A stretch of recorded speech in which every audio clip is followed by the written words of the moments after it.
Yra tam tikros ligos, kurias sukelia mūsų gyvenimo būdas.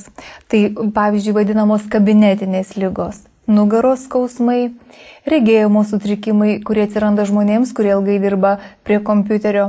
Taip pat ir vidurių užkietėjimas, bet apie jį vengiama kalbėti.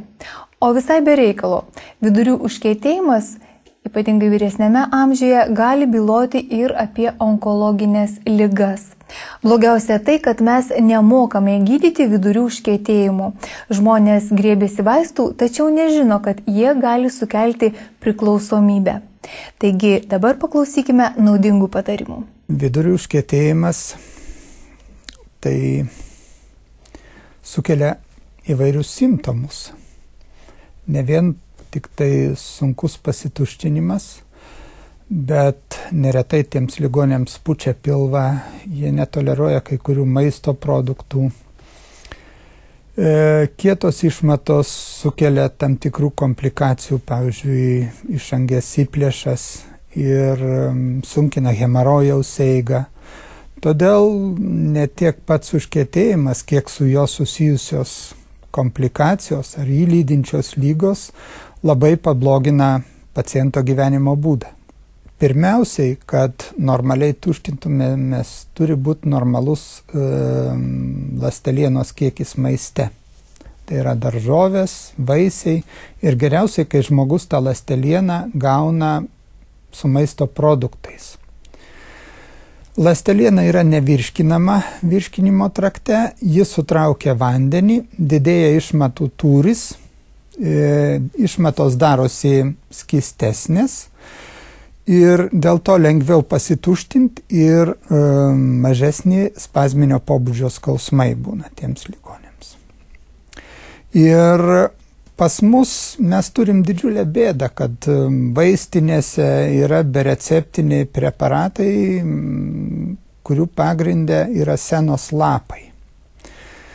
O prie senos lapų labai greitai vystosi pripratimas. Tai jau yra gal 3 pakopa ar 4 gydant vidurių užkietėjimus. Pirmiausiai mes gydom dietą, po to skiriam vaistus ar preparatus ar maisto papildus, kurie didina išmatų tūrį, kaip pavyzdžiui lepikolis, kurio sudėty yra skaidulos, yra nesirezorbuojantis cukrai ar polietilenglykolis, irgi preparatai, kurie veikia fiziologiškai, nedirgina pačios žarnos nervų sistemos, nesukelia viduriavimų ir tik tai, kai šitie visi preparatai nepadeda, mes tik tuomet pereinam prie senos preparatų.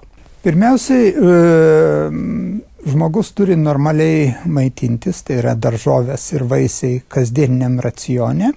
Yra paskaičiuota, kad turi būti 30 gramų ligonis per dieną bent jau turi gauti nesuvirškinamos narvelienos arba tų skaidulų.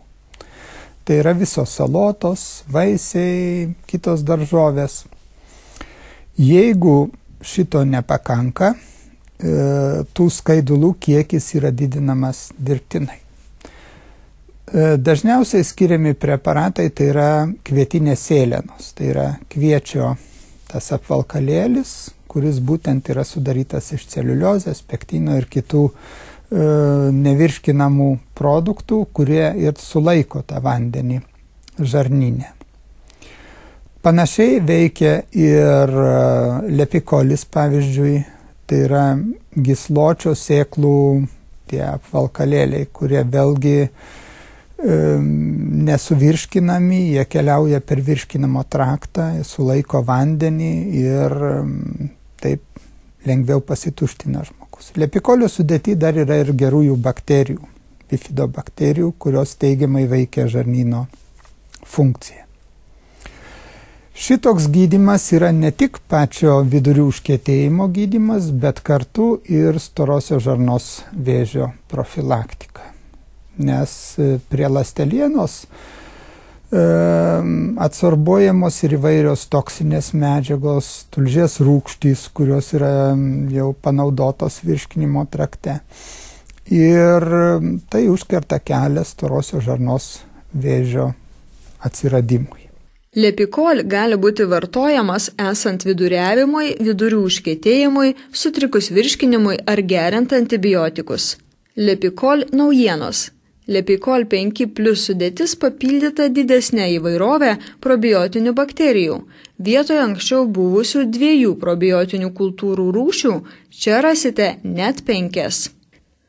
Lepikol plus virškinimo fermentai sudėtis papildyta didesnė įvairovė probiotinių bakterijų, net 5 rūšys, bei virškinimo fermentais – proteaze, betaino hidrochloridų, imbiero šaknimi, papainu, pipirmetės lapais, pankolių sėklomis, bromelainu, padedančiai skaidyti maistą virškinamajame trakte.